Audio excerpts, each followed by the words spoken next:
and it was that really windy night. It was 60-mile-an-hour winds.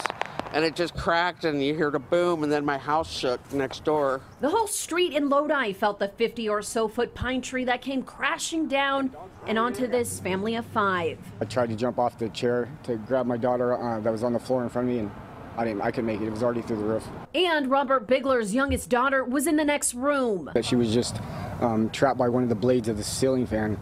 So I reached in there and broke it, and I got her out of there. Really scared.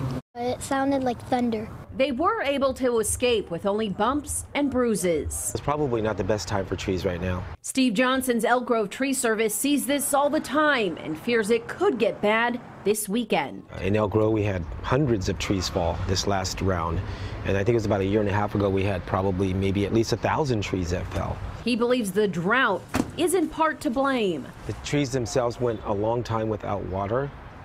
And then when we suddenly started getting lots of water, it was the worst kind of combination, because you have these trees that are still dry on the inside. They're still brittle, but yet they have these big limbs and branches where the leaves just filled up with water. Trees like this need to be trimmed way back, something Robert was saving up for. I've been trying for 6 years to get it trimmed. I didn't have $7,000 to get it trimmed. An inspector says this house is beyond repair and still most of their stuff trapped inside. Robert says what matters escaped that night, and he's just thankful his family is alive.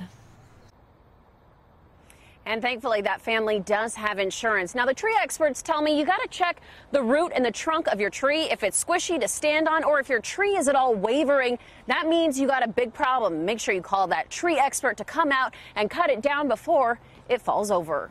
Good reminders. Glad that family's okay. Jen, thank you.